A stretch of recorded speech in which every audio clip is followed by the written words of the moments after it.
1990년대에 활동하던 장 도미니크 봅이라는 그 프랑스 사람이 있습니다. 이분은 이제 그 세계적인 여성 잡지 엘러의 그 편집장이었을 뿐만 아니라 아주 잘생긴 외모, 화려한 언변 이런 것들로 인해 가지고 그 프랑스의 사교계를 풍미했던 분으로 알려져 있는 분입니다.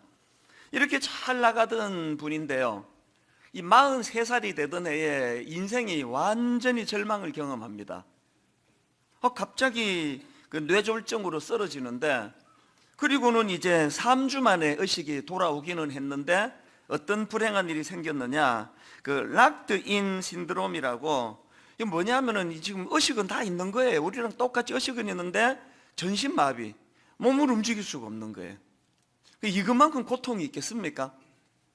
막 머리로는 막 온 세상을 다 날아다니는데 몸은 움직일 수 없는데, 참 가슴 아프게도 딱 한 군데 유일하게 그 움직일 수 있는 곳이 왼쪽 눈꺼풀 하나래요.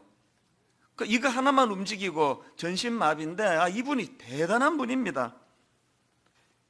신체 중에서 유일하게 움직일 수 있는 왼쪽 눈 깜빡임, 이걸 가지고요 신호를 만든 거예요. 예를 들면은 눈을 한 번 깜빡이면 네, 눈을 2번 깜빡이면 아니요. 그리고 이거를 이제 다 알파벳으로 이거를 만들어 가지고 이분이요 그 눈 깜빡임, 한쪽 눈으로만 깜빡임을 가지고 책을 한 권 썼습니다. 제가 그 어느 분이 이제 이 글을 제게 보내주셔가지고 읽으면서 너무나 감동이 밀려오는 겁니다. 들어보니까요, 그 책을 어떻게 썼느냐, 어떤 날은요 문장 하나를 쓰는데 하룻밤을 꼬박 보내는 거예요. 그렇게 해서 이제 책이 한 권 나왔는데, 그 책 제목이 잠수종과 나비라는 책이에요. 그 두껍지도 않습니다. 그 제가 이 책을 구해가지고 읽으면서 이런저런 그 생각을 하는데요, 이 책에 이런 내용이 있습니다. 끊임없이 입 속에 과다하게 고이다 못해 입 밖으로 흘러내리는 침을 정상적으로 삼킬 수만 있다면 세상에서 가장 행복한 사람이 된 기분일 것 같다. 이 근육이 마비가 되어 있으니까 침이 고여지는 것을 어떻게 하지를 못하니까요. 제게 이제 이분과 관련된 글을 보내주신 분이 이거를 이렇게 이제 요약해가지고 제게 보내줄 때 벌써 감동을 받았습니다. 흘러내리는 침을 삼킬 수만 있다면 세상에서 가장 행복한 사람입니다. 제가 이분의 그 글을 읽는데요, 예전에 그 이지선 자매라고, 지금은 이분이 대학 교수가 됐습니다. 유학을 다녀와가지고.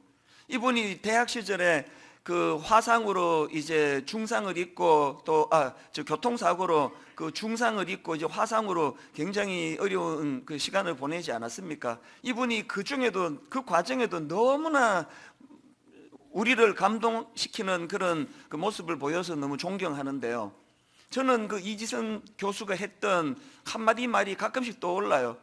화상으로 이제 그 눈썹이 사라지고 나니까 하나님의 이 솜씨가, 눈썹이 이게 엄청난 거라는 거예요. 이게 뭐냐 하니까 이게 땀이 흐르는데 이게 빈불바지예요. 이게 땀이 흐르면 눈으로 들어가지 않고 옆으로 새도록 그게 눈썹이더라는 거예요. 그래서 이제 이분이 눈썹을 잃고 나니까 너무 불편한 거예요. 눈으로 자꾸 땀이 들어가니까. 저는 지금도 한 번씩 그 이야기를 떠올려 보곤 합니다. 이 장 도미니크 보브라는 분이 그 흘러내리는 침을 삼킬 수만 있다면 세상에서 가장 행복한 사람입니다. 제가 이 글을 읽는데, 우리 인간의 미련함이 뭐예요? 인간의 미련함이라는 거는 그것을 누리고 있을 때는 그 가치를 모른다는 거예요. 잃고 나면, 놓치고 나면 흘러내리는 침 삼키는 거, 이거조차도 이게 세상에서 가장 행복한 조건이 될 수 있다는 걸 깨닫는 거, 이게 인간의 미련함 아닙니까? 이런 면으로 보면 우리가 지금 놓치고 있는 현실의 이 감사가 얼마나 많겠습니까? 지난주에도 20대 자매를 제가 만나 대화하고 상담을 하면서 해준 말이 그 얘기예요. 니들 때는 뭐 그냥 여드름도 나고 뭐 얼굴이 이렇다 저렇다 뭐 그 불평도 많고 그럴 나이지만, 이제 내 나이쯤 돼 보니까 20대라는 그 자체가 아름다움이에요. 여드름 나면 여드름 나서 아름다워요. 우리는 여드름도 안 나요. 그 존재가 아름다운 때거든요. 그 뭐 다 이제 뭐 나이 들어가지고 뭐 이제 뭐 되돌아갈 수도 없고 소용도 없는데 지금 와가지고 그 20대가 아름다웠는데 그러고 있으면 무슨 소용이 있냐고요. 이게 우리의 미련함 아닙니까?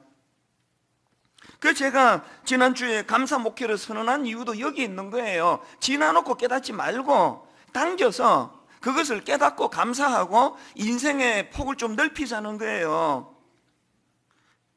제가 지난주 그 2,000원짜리 커피를 제일 좋아한다고 말씀드렸는데 그건 이제 그 가게에 가서 돈 주고 살 때를 말하는 거고요.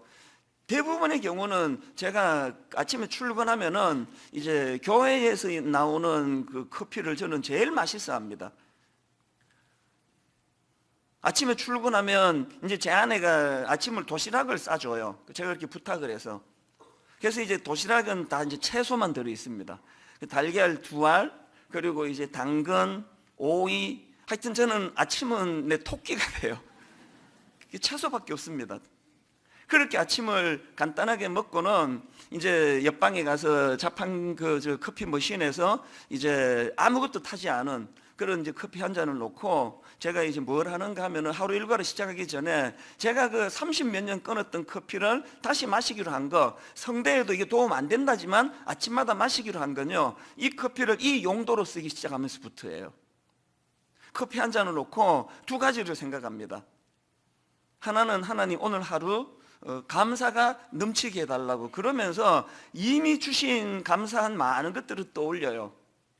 아주 소소한 삶에, 그래서 이렇게 좋은 아내 주신 거, 새 자녀 주신 거 참 얼마나 감사한지, 교회가 이렇게 무탈하게 이렇게 은혜롭게 갈 수 있는 거 하나님 은혜 아니고 이게 가능하겠습니까?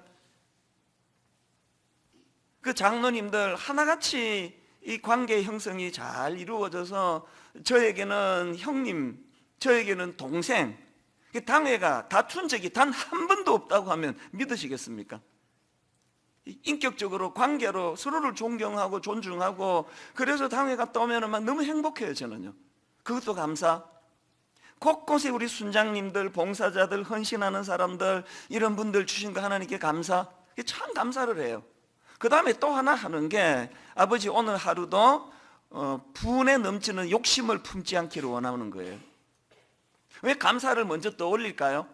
이미 주신 은혜에 대한 감사가 풍성해서 포만감이 느껴지면 욕심이 없어지는 걸 이제 많이 경험을 하거든요.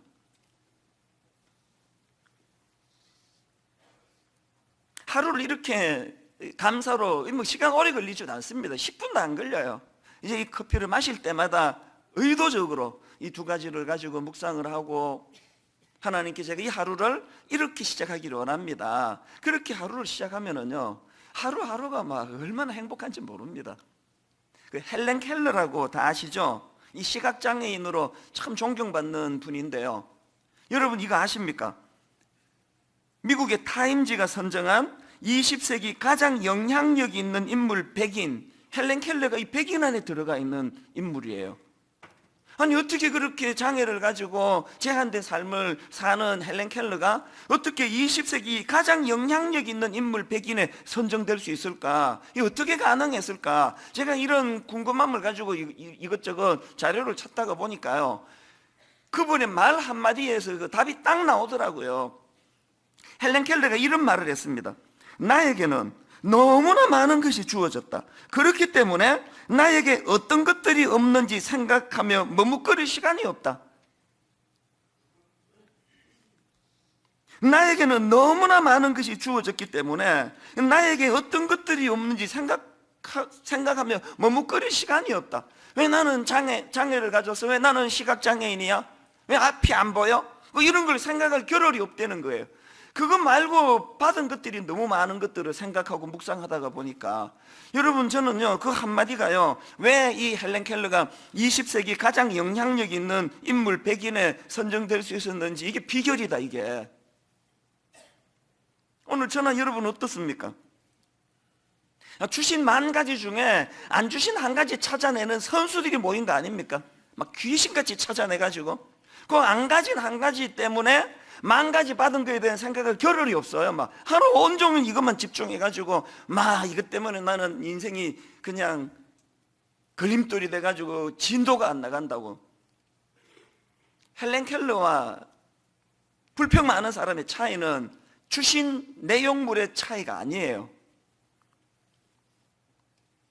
그래서 제가 지난주에 감사 목회를 선언하면서 우리도 헬렌 켈러와 같은 그런 감사를 가지고 감사가 나를 온통 지배할 수 있도록, 내가 오늘 주님 이름으로 이제 한 20년 뒤에 여러분들과 여러분의 자녀들이 타임지가 선정하는 21세기 영향력 인물 100인 안에 다 들어가시기를 바랍니다.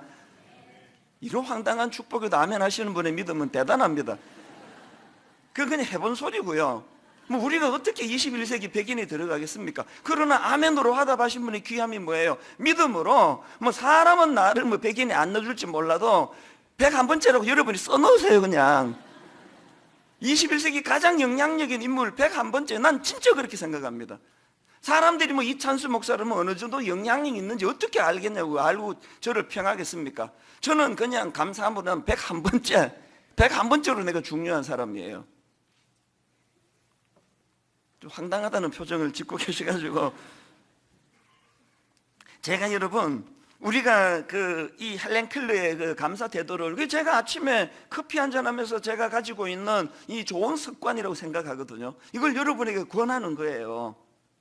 여러분, 제가 뭐 억대 연봉, 뭐 외제차 이런 거 비록 거의 탐내지 않는 이유는요, 매일 내가 깨닫는 게 뭐예요? 인간이 행복해지는데요, 커피 한 잔이면 되더라고요. 인간이 행복해지는데 2,000원이면 돼요. 커피 한 잔 앞에 놓고 주신 많은 것들을 감사하고, 그러니까 뭐 가정도 점점 행복해지죠. 제 아내에 대하여 감사를 많이 생각하니까 자꾸 감사를 표하게 되죠. 자녀들에게도 제가 지난주에 아이들 지난주인가 모아놓고 선포했습니다. 아빠가 자꾸 니들 잘 되라고 이것도 지적하고 저것도 지적했는데 아빠가 반성했다. 이제 내가 너희들을 정말 내가 좋은 점을 칭찬하고 더 많이 세워주겠노라고. 잘 될지 모르겠지만 한번 해보려고 합니다. 계속 감사. 오늘 본문도 이런 차원으로 살펴보기를 원하는데요, 오늘 본문은 뭐 아주 간단한 내용입니다. 예수님께서 이제 예루살렘으로 가시는 길입니다. 멀리서 이제 나병 환자 10사람이 예수님을 발견하고는 막 소리를 지르는 거예요. 누가복음 17장 13절, 소리를 높여 이르되 예수 선생님이여 우리를 불쌍히 여기소서. 좀 고쳐달라는 거 아닙니까? 이런 간절한 그들의 외침을 듣고 예수님이 그들을 불쌍히 여기십니다. 그래서 고쳐주시는데요, 14절 보시고 이르시되 가서 제사장들에게 너희 몸을 보이라 하셨더니 그들이 가다가 깨끗함을 받은지라. 그렇게 10명이 다 이제 고침을 받았는데 나머지 9은 온데간데 없이 사라지고 딱 1명만 예수님께 와서 감사를 표하더라. 이게 오늘 본문의 내용이에요. 그래서 저는 이런 과정에서 나온 이 17절 말씀이요, 예수께서 대답하여 이르시되 10사람이 다 깨끗함을 받지 아니하였느냐, 그 9은 어디 있느냐. 예수님이 이런 문제 제기를 오늘 중심으로 해서 이 문제 제기가 가지고 있는 메시지, 이걸 제가 오늘 좀 살펴보기를 원하는 겁니다. 자, 예수님의 문제 제기에서 얻을 수 있는 첫 번째 메시지가 뭡니까? 신앙생활은 관계의 문제라는 겁니다. 어떤 분은 자꾸 신앙을 거래관계로 생각해요. 이게 무속신학 때문에 그래요. 물 떠놓고 자꾸 빌고 뭐 달 보고 빌고 뭐 이러다가 보니까 물 떠놓고 비는 거는 거래잖아요. 물 떠놓고 빌어서 소원이 이루어졌다 끝. 그럼 물하고 무슨 관계를 맺습니까? 만약에 여러분 우리 신앙이요 그런 식의 어떤 무속신앙과 같은 거래관계라고 한다면 오늘 본문은요 14절로서 끝이 나야 돼요. 14절 12절 13절에서 막 고쳐달라고 부르짖었고, 그래서 이제 결과 14절에 어떤 응답이 있습니까? 보시고 이르시되 가서 제사장들에게 너희 몸을 보이라 하셨더니 그들이 가다가 깨끗함을 받은지라. 끝. 그렇게 단락이 나야 되는 거 아닙니까? 그런데 성경이 그렇게 단락으로 끝나질 않고 그 뒤에 17절에서 예수님께서 왜 10사람이 다 깨끗함을 받았는데 9은 어디 갔느냐, 이런 문제 제기가 왜 나오느냐고요. 오늘 본문은요, 그 10명의 그 나병 환자가 고침을 받았더라, 이게 포인트가 아니, 이렇게 설교하면 큰일 납니다. 이건 그 포인트가 아니에요. 왜 자꾸 신앙생활을 거래 관계로 생각하느냐? 요한일서 1장 3절에 보니까 우리가 보고 들은 바를 너희에게도 전하면 너희로 우리와 사귐이 있게 함이니 우리의 사귐은 아버지와 그의 아들 예수 그리스도와 더불어 누림이라. 신앙생활은요, 뭐 병 들었다, 기도했다, 고쳐줬다, 이런 어떤 거래 관계가 아니에요. 신앙은요, 하나님과의 사귐의 관계, 그로 인한 나와 너와의 관계 회복, 이게 줄거리예요. 이렇게 생각하시는 분은 반쪽짜리 신앙이에요. 이 전수 목사 설교가 좋아서 나는 이 교회 오기로 했어. 한 1년 들었더니 이제 설교가 좀 식상이 돼가지고 교회를 떠나기로 했어. 아주 잘못된 신앙생활이에요. 오늘 이 설교 내용으로 여러분이 저를 평가하신다면요, 그건 교회가 아니에요. 이 설교 한 편이 어떻게 이루어졌느냐, 이 한 편을 통해 하나님이 어떤 걸 받으시느냐. 제가 설교 준비하면서 커피 한 잔을 먼저 마셔가면서 하나님 주신 은혜를 생각하고 하나님의 관계를 회복하기를 원하고 그분께 감사하기를 원하고, 그분이 제게 맡기신 사명이기 때문에 아버지 제게 맡기신 이 설교 사역을 그저 건성으로 하지 않고 최선을 다하겠습니다. 지금 여러분에게 제가 설교하고 있지만 이 예배는 하나님이 받으시는 예배예요. 하나님을 의식하고 하나님이 주인공 되셔야 되거든요. 그런가 하면은 하나님이 여러분을 막 오죽 사랑하십니까? 그래서 저는 이 설교를 준비할 때 종종 그런 경우가 있습니다. 지금 내가 이 설교 준비한 이 시간에 우리 어떤 성도는 못된 그 직장 사람 만나가지고 막 그냥 마음이 상하고 자존감이 무너지고 울고 싶고 그런 분들이 계실 텐데, 하나님 오늘 내가 이 설교를 잘 준비함으로 말미암아 돌아오는 주일날 그들이 세상에서 받은 상처가 치유되는데 이 말씀을 써주시기를 원합니다. 왜 그렇게 해야 됩니까? 이게 신앙이 이게 거래라고, 교회가 거래하는 곳이라고 한다면 뭐 그렇게 용 쓸 거 있습니까? 뭐 목사로서 뭐 월급 받고 하니까 뭐 설교해야지, 뭐 어떻게 안 하면 또 쫓겨나니까 뭐 그 대충 설교하고, 뭐 신방도 가야 되니까 뭐 안 가면 내 월급 받고 그러면 안 되지. 그 신방 가고, 그건요 죽은 목회예요. 그 죽은 설교고 죽은 목회예요. 주님과의 관계가 잘 회복이 되고 가슴이 뜨거워지면 주님이 너무나 소중히 여기는 그 주님의 자녀들을 향하여 어떻게 해서든지 간에 말씀으로 은혜를 끼치고 싶어 안달복달하고, 그래서 설교 준비 다 해놓고 이제 이 정도면 됐겠지, 그리고 프린트 다 해놓고 그렇게 하고는 잠자리에 들어서 새벽에 주일 새벽에 일어나면은 또 그냥 찢어버리는 거예요. 왜 찢어버리는지 아세요? 인간은 얼마나 게으른 존재인지요. 원고 프린트 해놓으면 더 안 하고 싶은 거예요. 한 주 내내 했는데 또 들여다보는 게 엄두가 안 나요. 이 찢어버리면 어떻게 해요? 다시 프린트 해야 되니까 봐야 되는 거 아닙니까? 조금 전에 일부 예배 마치고 들어가면서 또 찢어버렸어 이거. 그 어떻게 또 뽑아야 되니까 또 처음부터 또 봐야죠. 2부 예배 마치고 또 찢어버렸어요. 왜 그래야 되는 거예요? 신앙은 거래관계가 아니기 때문이에요.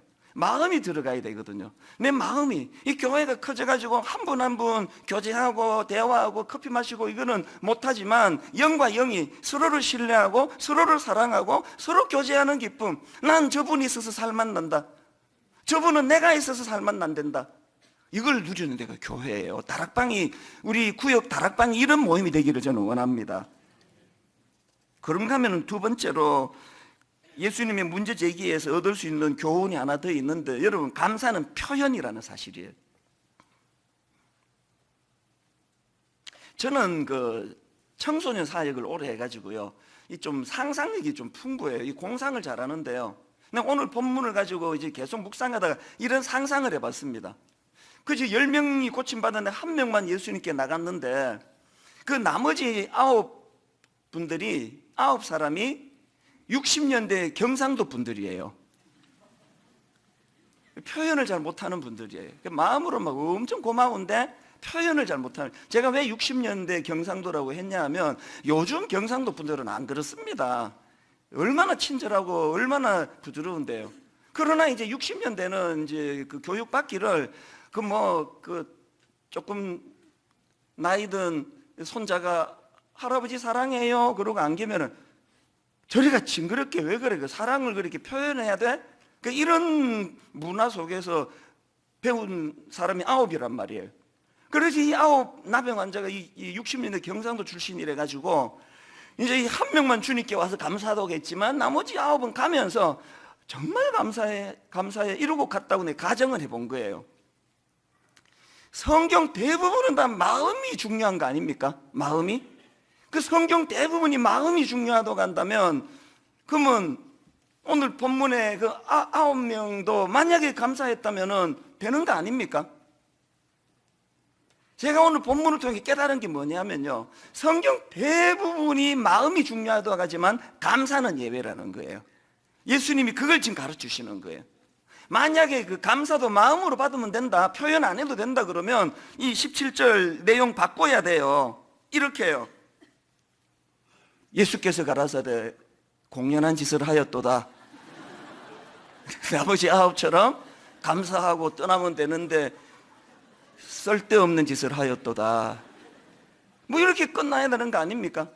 근데 분명히 예수님께서 나머지 9은 어디 있느냐고, 그 마음으로 뭘 생각했는지 중요하지가 않고 그 9은 어디 있느냐고. 제가 어느 책에 보니까요, 이 감사를 한자풀이로 참 의미 있게 했더라고요. 그 화면으로 이 한자니까 한번 내용을 보세요. 감사는요, 한자로 느낄 감, 살해할 사자래요. 중요한 게 뭐냐? 감사는요, 느낄 감. 우리가 하고 있는 건 그냥 느낄 감 하나로 이미 이루어졌지만 어디까지 가야 된다고요? 중요한 건 저 사자인데요. 사자는 어떻게 구성되어 있습니까? 앞에 말씀 한자가 있고 뒤에 쏠 사자가 있단 말이에요. 그러니까 감사할 때 사가 뭐예요? 우리가 화살을 쏘는 것처럼 우리가 말로 감사를 쏘아야 된다는 거예요. 말로 그 사실을 표현하는 것까지가 감사라는 거예요. 우리가 지금 대부분 우리가 놓치는 게 부부간에도 선생님에게 또 어떤 교회의 어떤 고마운 분에게 여보 알지 우리 이렇게 사는데 우리 느낄 당신 고마운 거 나 안다고. 당신이 내게 얼마나 고마운지 나 다 안다고. 여보 이게 좀 웃기지만요, 이게 실제로 우리의 모습이에요. 그거로 완성이 안 된다는 거예요. 예수님도 그렇게 말씀하시고 한자어도 그렇게 말씀하시고요. 느끼는 것만으로 안 된다. 화를 쏘듯이 말씀 한자에 쏠 사자라 그러잖아. 말로 그것을 표현하는 것까지가 감사다.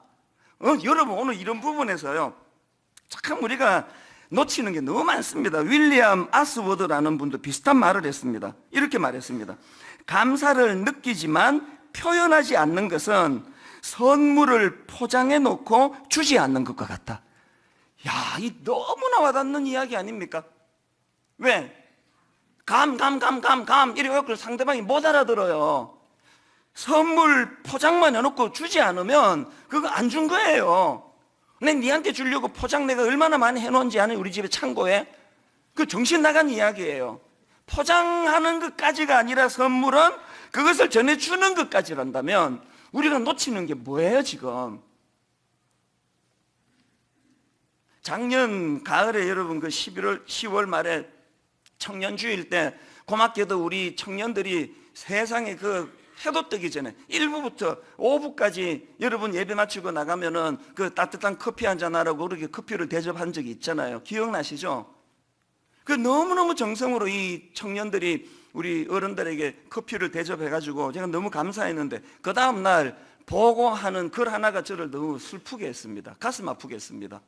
어떤 보고가 올라왔는지 아십니까? 청년이 받은 상처가 이렇대요. 어제 1000여잔 이상의 커피를 나눠드렸는데 고맙다고 인사하는 어른이 10명이 안 되었다고 합니다.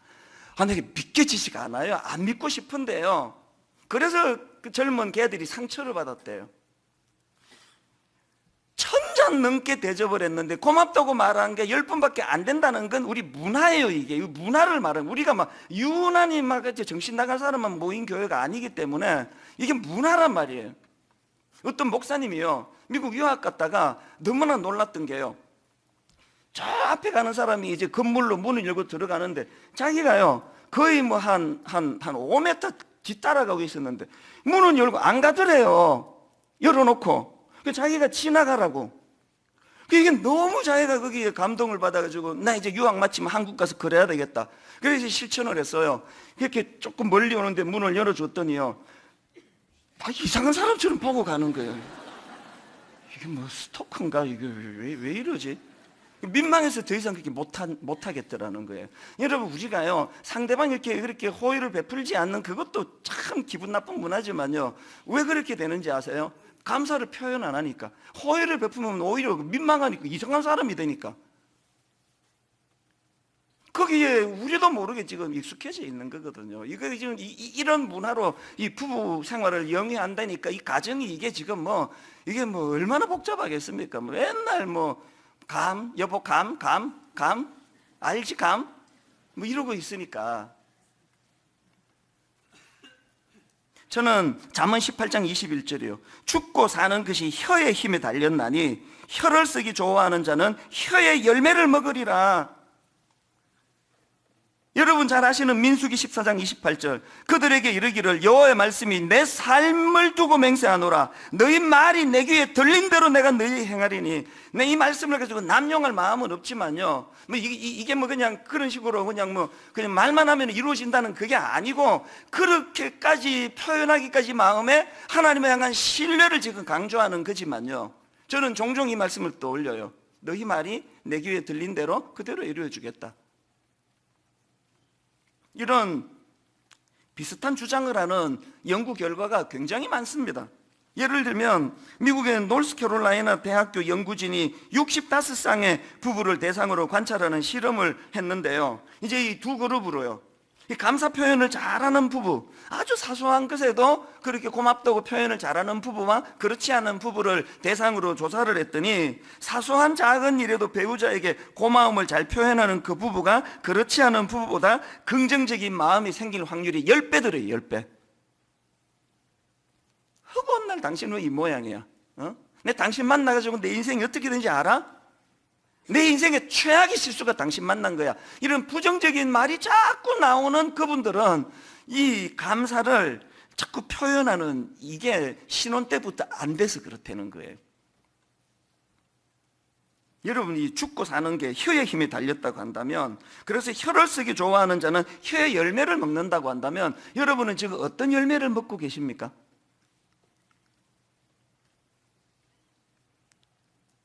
이 말이 가진 위력을 저는 너무 잘 아는데요, 저는 이제 많은 사람을 상대하잖아요. 또 교역자들이 많다 보니까 이 실수할 때도 많아요. 그래서 이제 하면 안 되는 실수를 가지고 저한테 와서 이제 보고를 할 때면, 이게 사람이요, 여기 이제 이걸 가지고 그냥 51% 아니면 40%가 행동을 유발하더라고요. 이 지금 머리가 막 작동이 되는 거예요. 그냥 처음 부임했는데 그냥 모른 척 넘어가, 용서해줘, 이거 한번 확 뒤집어? 이런 생각이 왔다 갔다 할 때 말이 툭 튀어나와요. 사람이 살다 보면 그럴 수 있지, 괜찮아라고 말을 탁 내뱉으면 머리가 막 갈등하던 게 괜찮다, 용서해 주자 쪽으로 확 돌아서는 걸 여러 번 경험했습니다. 반대로 이렇게까지 화가 안 났는데 툭 튀어나온 게 너 왜 이렇게 맨날 그렇게 실수하냐? 라고 말이 툭 나가면 갑자기 내 마음도 그쪽으로 기울어가지고 막 엄청 불쾌해지는 걸 여러 번 경험했습니다. 이게 성경이 말하는 말의 위력이에요. 감사는 표현입니다. 표현하면, 요즘에 제가 이거 사실 이 설교를요, 작년 가을부터 제가 준비하기 시작했거든요. 왜? 이제 감사 목회를 선포해야 되겠다고 결심한 게 작년 가을이니까. 그러면서 제가 많은 실험을 거쳤거든요. 제 아내에게 제일 많이 실험을 거쳤어요. 계속 감사를 표현하고 감사를 표현했더니 놀라운 결과가 뭐냐, 상대방도 기분 좋아하지만요, 감사를 계속 표현했더니 제 아내를 보는 내 태도가 달라지더라고요. 이 진짜 괜찮은 여자더라고요. 점점 좋아지는 거예요. 요새는 그냥 보고 싶어 죽겠어요. 교회 한번 보고 싶고, 저녁에 자꾸 보고 싶었다고 표현을 하니까 좀 더 보고 싶어지는 거예요. 전에는 안 그랬거든요. 60년대 경상도. 말의 위력은, 감사의 위력은 표현할 때, 쏠 때 감사의 능력이 나타나는 줄 믿습니다. 마지막 세 번째로요, 여러분, 감사는요 더 큰 감사를 불러온다는 사실, 제가 이 표현은 제가 그 마음에 품고 있는 명언 하나에서 많이 제가 차용을 했는데, 이런 말 들어보셨습니까? 감사에는 문이 있어서 감사하면 문이 열리고 길이 열린다. 감사하면 문이 열리고 길이 생긴다.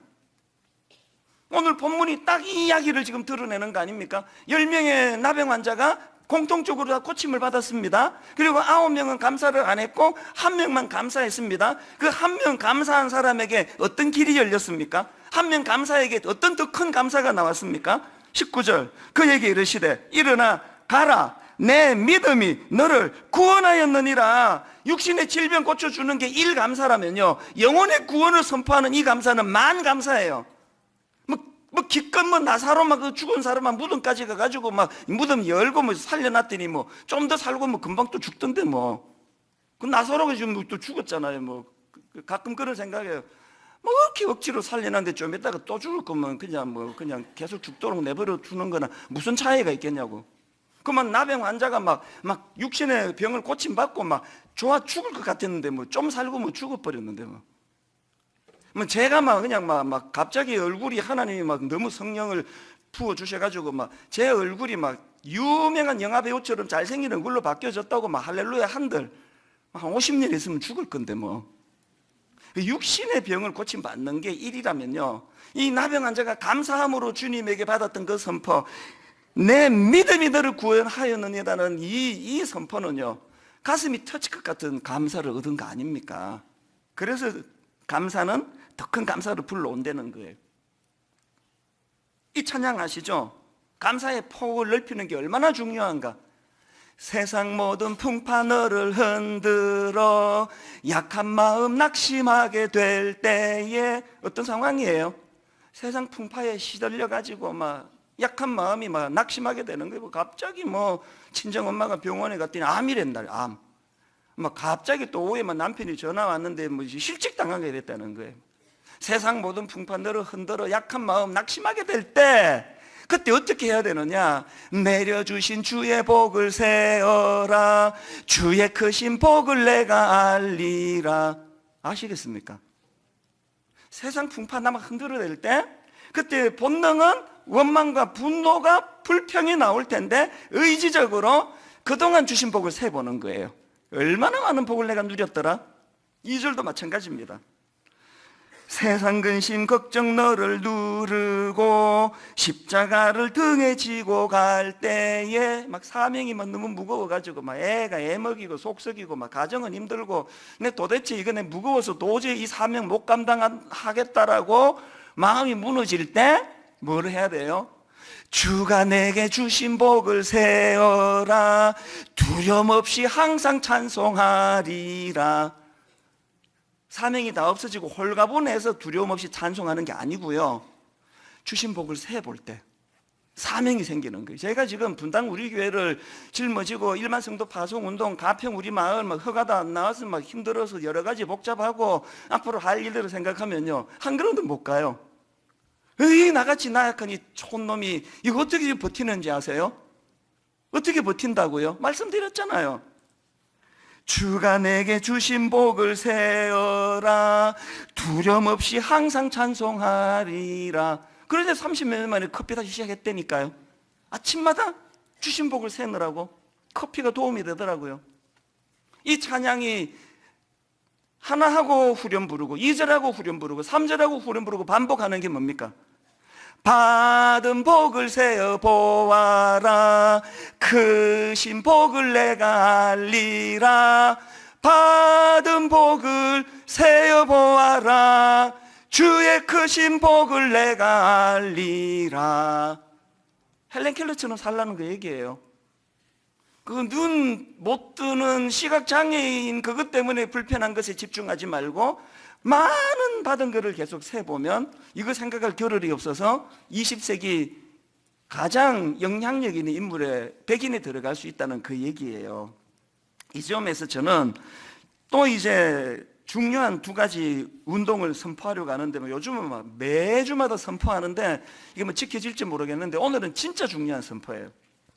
두 가지 운동 중에 첫 번째 운동, 감사 일기 쓰기 운동이에요. 고맙게도 출판사가 허락해 줘가지고요, 얼마나 예쁘게 만들었는지 아십니까? 153 감사 노트. 뭐 시중 서점에서도 이거 다 구할 수 있을 것입니다.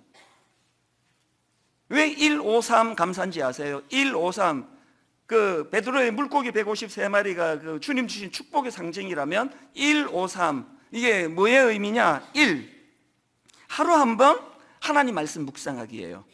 커피 앞에 놓고 자기 생각으로 묵상하는 거 소용없습니다. 말씀 한 구절이라도, 말씀이 오늘 내게 영향을 미치도록. 1, 하루 한 번 하나님 말씀 묵상하기.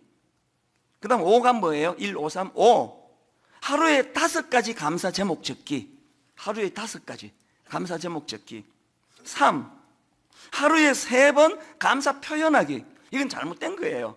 1로 3으로 숫자를 껴 맞추느라고 이렇게 갈 수밖에 없었는데요, 사실은 1호 3 0 0 0 0 0 0 0 0 0 그렇게 들어가야 돼요. 하루에 3번 감사 표현하는 거 아닙니다. 30분 표현하기, 300번 표현하기, 3000번 표현하기. 그래서 여러분, 매일 아침에 혹은 매일 저녁에 부부가 나란히 앉아 혹은 직장에서 이것을 기록을 하시고요, 숙제가 하나 있습니다. 교회 홈페이지에 이번에 게시판 완전히 다 개편했습니다. 게시판에 오셔서 여러분이 적으신 감사 5가지를 홈페이지에다가 올려놓는 것까지가 여러분이 하실 일이에요. 감사, 쏘는 것까지예요. 기록하는 것까지입니다. 난 죽어도 그렇게 순종 못합니다. 게시판에 그렇게 글 올리고 나는 안 합니다. 이런 분 계시면 지금 양말 물고 한번 서보세요, 자리에서. 아무도 안 계시는 걸로 봐서 이제 이 감사 운동에 동참하기로 결단하신 줄로 믿습니다. 미국의 그 심리학자입니다. 에먼스 교수, 또 셀리그먼 교수, 저도 종종 인용했던 그 긍정 심리학자들 아닙니까? 이분들도 감사 일기 쓰기를 적극적으로 추천하는데 왜 그런지 아세요? 가벼운 우울증 상태에 있던 사람들에게 매일 이렇게 감사한 일을 찾도록 그렇게 했더니 우울 증상이 호전이 되고, 또 그 효과가 장기간 유지가 되더라, 뭐 이런 식의 연구가 계속 나오니까 심리학자들이 감사를 자꾸 쓰라는 거예요. 감사 노트가 그런 위력이 있으니까. 여러분, 이제 이 감사 노트를 시작할 때 안남웅 교수님의 그 목사님의 말씀 기억하시면서 지난주 드린 말씀이요, 감사할 게 없다고요? 참기름 짜듯이 쥐어짜 보세요. 생각지도 못한 감사한 일이 떠오를 겁니다. 이것을 여러분도 경험하는 그런 이번 한 주간 되시기를 바랍니다. 감사와 관련한 운동 한 가지 더 있습니다. 가정예배 회복 운동이에요. 사실 제가 지난 17년 동안 개척하고 하나님의 마음에 맺혀 있던 게 이 가정예배가 자리에 잘 안 잡히는데 이제 확실히 잡았습니다. 이제 가정예배 오늘 저녁부터요, 도구가 2가지입니다. 하나는 드라마 바이블이고 하나는 감사 노트입니다. 그래서 제가 가족 숫자만큼 구입하라고 하는 거예요. 여러분이 드라마 바이블 만드시면 얼마나 고맙습니까? 그렇게 정성을 들여 큰 돈 들여가지고 만들었는데 막 다 공짜로 다 나눠줘요. 핸드폰으로 이제 앱으로 다운받으시면요, 그날 저녁에, 오늘 저녁에 가족이 모여가지고 우리 홈페이지 들어오셔도 되고 앱 다운받아서 하셔도 되고, 가정예배 순서지 만들어드렸죠. 한 달 분치예요. 시작하시면서 3월 31일 창세기 1장 그냥 드라마 바이블 켜두시면 돼요. 애들과 더불어 눈만 감으면 돼요. 얼마나 쉽습니까? 드라마 바이블을 가지고 말씀 한 구절을 읽고, 그리고 나서 감사 노트를 펴세요. 다음 주부터 주중에 월화수목금 자기가 감사했던 그 5가지 써내려간 걸 가정예배 때 이거를 나누는 거예요. 우리 큰아이 화요일 감사 한번 읽어볼래? 당신은 수요일 한번 읽어보시겠습니까? 그렇게 같이 나누고, 그러면요, 그 아이가 한 주 어떻게 살았는지 딱 파악이 될 거 아닙니까? 그리고 이제 마무리할 때 한 주일 전체 감사, 지난 주일 저녁부터 오늘 저녁 이 시간까지 하나님께 감사했던 걸 5가지를 그 자리에서 가족이 같이 써내려가는 거예요. 그리고 그것을 놓고 하나님께 감사함으로 같이 기도하고 가정예배가 마무리되는, 이제 분당 우리 교회의 가정예배 운동이 회복되리라고 저는 확신합니다. 결론을 맺습니다. 한 가지 말씀만, 부끄러운 말씀 하나 드리고요, 이제 말씀을 정리하려고 하는데요. 사실 저는 결혼하고 30대 때 잘못된 생각을 갖고 있었습니다. 그래서 아내에게 참 미안해요. 제가 이제 목회자다 보니까, 목사다 보니까 자꾸 이제 제 아내를 제가 이제 가르쳐야 된다는 생각이 많았습니다. 그래서 제가 계속 가르쳤어요. 당신 왜 목사 부인이 왜 그렇게 행동해? 그러면 안 되는데, 그 목사 아내가 그러면 안 되지, 왜 그렇게 해? 계속 근데 지적을 많이 했어요. 근데 이게 사람이요, 지적한다고 고쳐지는 존재가 아니에요. 점점 막 경직이 되고 막 긴장하고 목사 아내 된 거에 대하여 많이 힘들어하고 이런 것만 생기지 변화가 없더라고요. 뭐가 잘못된지 잘 몰랐습니다. 이 결혼을 잘못했나 막 그런 생각도 했어요. 제가 아주 잘못된 생각을 한 거예요. 배우자는요, 지적해서 고치게 만드는 대상이 아니에요. 배우자는 그 자체를 수용해주고 그 자체를 존중해주는 대상이에요. 요즘은요, 진짜 지적하지 않습니다. 요즘은 내가 의도적으로 애를 써서 자꾸 인정을 해줘요. 세상에, 내가 당신 안 만났으면 내 이렇게 안정식 목회를 어떻게 하겠냐고. 분당 우리 교회 오늘의 이 목회 50% 이상은 당신이 만들어준 열매라고, 너무 고맙다고 계속 그런 고백을 해요. 어떨 때 조금 이제 업돼 있을 때는 우리는 그런 일은 없지만 만약에 다시 한번 내가 선택권이 주어진다 해도 나는 당신을 택할 거라고 이 경상도 사람 입에서 이런 놀라운 말도 하게 되고 이러니까요, 점점 가정이 좋아져요. 정말 신혼으로 돌아가는 것 같습니다. 오늘 이 원리를 기억하시면서 무엇보다 감사가 회복되려면 제일 먼저 회복돼야 되는 것, 날 구원해 주신 십자가 은혜 감사. 십자가로 날 구원해 주신 그 은혜가 내 안에 충만할 때 우리 일상적인 삶 속에도 감사가 회복될 줄로 믿습니다. 오늘 말씀을 기억하시면서 우리 찬양 같이 불러보십니다. 다 표현 못해도 나 표현하리라. 다 고백 못해도 나 고백하리라. 다 알 수 없어도 나 알아가리라. 하나하나가 다 표현에 대한 이야기 아닙니까? 우리 가사를 생각하시면서 함께 찬양하기 원합니다. 다 표현 못해도 나 표현하리라. 다 고백 못해도 나 고백하리라. 다 알 수 없어도 나 알아가리라. 다 닮지 못해도 나 닮아가리라. 우리 다시 한번 고백하시지 않겠습니까? 다 표현 못해도 나 표현하리라. 다 고백 못해도 나 고백하리라. 다 알 수 없어도 나 알아가리라. 다 닮지 못해도 나 닮아가리라.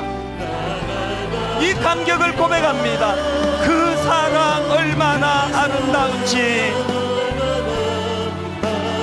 그 사랑 얼마나 날 부욕해 하는지. 여러분이 하나님 은혜에 대한 감격, 그 사랑 얼마나 크고 아름다운지를, 그 사랑 얼마나 나를 감격하게 하는지 다 표현 못해도 나 표현하리라. 다 고백 못해도 나 고백하리라. 다 알 수 없어도 나 알아가리라. 다 닮지 못해도 나 닮아가리라. 여러분 이렇게 믿음으로 선포하십시오. 그 사랑 얼마나 아름다운지, 그 사랑 얼마나 날 부욕해 하는지, 감사를 표현하고 꼭 또 표현해드리면 그 사랑 얼마나 크고 놀라운지를, 그 사랑 얼마나 나를 감격하게 하는지 여러분 감격으로 다시 한번 고백합니다. 그 사랑 얼마나 아름다운지, 그 사랑 얼마나 날 부욕해 하는지, 그 사랑 얼마나 크고 놀라운지를, 그 사랑 얼마나 나를 감격하게 하는지. 할렐루야, 찬양하세.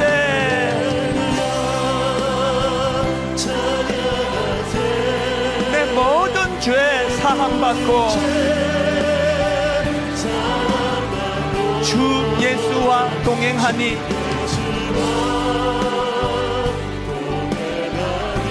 그 어디나 하늘나라. 영혼의 감사를 이렇게 올려드립니다. 내 영혼이 은총 입어 감사함으로 중한 죄짐 벗고보니, 감사의 눈으로 보니까 슬픔 많은 이 세상도 천국으로 화하도다. 여러분 이 감격을 가지고 하나님께 선포합니다. 할렐루야, 찬양하세. 내 모든 죄 사함받고 주 예수와 동행하니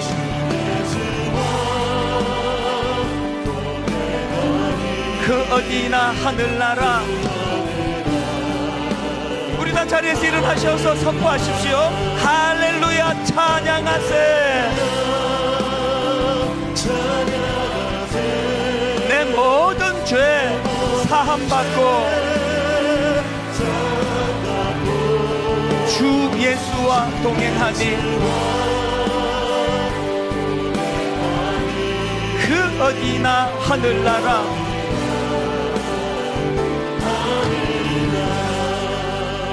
말씀을 감사함으로 받고 그 감사를 기도로 표현해 보시기 원합니다. 이제 하나님, 우리 가정이 살아날 방법을 찾았습니다. 하나님, 자녀 교육의 실마리를 얻었습니다. 이제 내가 부모가 먼저 감사를 표현함으로 이것들이 바로 능력으로 나타날 줄로 믿습니다. 확신을 가지고 통성으로 같이 기도하시겠습니다. 살아계신 하나님 아버지, 오늘 주신 말씀을 믿음으로 감사함으로 받기를 원합니다. 하나님 아버지, 헬렌 켈러처럼 주신 많은 하나님의 그 은혜들을 기억하고 감사함으로 말미암아 하나님, 내가 갖지 못한 그것에 집중하는 일이 일어나지 않도록 은혜로 인도하여 주시옵소서. 하나님 아버지, 감사함으로 받을 때 아버지 버릴 것이 하나도 없는 인생입니다. 저같이 아버지 부족하고 아무것도 갖춘 것 없는 종이 이만큼 은혜를 받아 누렸다면 하나님, 뭘 더 욕심을 내겠습니까? 감사함으로 감사의 문을 열고 그렇게 하나님 앞으로 나아가도록 인도하여 주시옵소서. 하나님, 이제 감사 노트를 가지고 매일매일 감사를 써내려가기 원합니다. 하나님 아버지, 드라마 바이블을 가지고 하나님의 말씀을 늘 읽고 듣고 묵상하기를 원합니다. 하나님 아버지, 이렇게 말씀을 가지고 감사의 자리로 나아가는 아버지, 우리 귀한 성도님들에게 이것이 얼마나 놀라운 능력인가를 아버지를 보여주시는 그런 아버지 은혜를 한 주 내내 경험하도록 인도하여 주시옵소서. 아버지 하나님, 주님을 새롭게 하시고 친구에게 하시고 사랑하며 우리의 삶을 삶게 될 수 있도록 하나님 함께 하시고 주님 잡아 주시옵소서. 고마우신 하나님 아버지, 흘러내리는 침을 삼킬 수만 있다면 세상에서 가장 행복한 사람이라고 그렇게 전신마비로 누워있던 그분의 그 고백을 들으면서 하나님, 우리가 그동안 놓쳤던 감사가 얼마나 많은지 참 부끄러움을 가지고 고백하게 됩니다. 수만 가지 주신 은혜 가운데 그 안 주신 그 한 가지를 찾아내는데 선수가 돼가지고 늘 그것 때문에 스스로를 초라한 자리로 몰고 갔던 지난 시간들을 눈물로 회개합니다. 너무너무 사랑해서 내가 선택해서 한 결혼인데, 결혼하고 나서부터는 계속 이 사람이 갖고 있지 않는 거기만 집중해가지고 몰두하면서 원망하면서 보낸 세월들이 얼마나 아깝고 허탄한지요. 하나님이 이제 처음 결혼할 때 그 마음 그대로 10가지 약점이 있다 할지라도 내가 발견한 한 가지 좋은 점으로 말미암아 결혼할 정도의 각오가 생기는 마음으로 배우자에 대하여 좋은 점을 칭찬하고 좋은 점을 계속 그것을 드러내주고 감사해주는, 그래서 아버지 상대방이 바뀌어서 변화되는 가정도 있겠지만 말씀의 원리를 가지고 나 자신이 변화됨으로 가정이 회복이 되는 놀라운 역사가 이곳저곳에서 일어나도록 함께하여 주시옵소서. 우리 자녀들에 대한 교육 방법도 바꾸기를 원합니다. 감사함으로 이미 너로 충분하다 고백하며 그 아이에게 그렇게 감사함으로 부모님들이 다가갈 때에 그 아이들이 바뀌게 될 줄로, 변화될 줄로 믿사오니 우리 가정 안에 이런 역사가 일어나도록 함께하여 주시옵소서.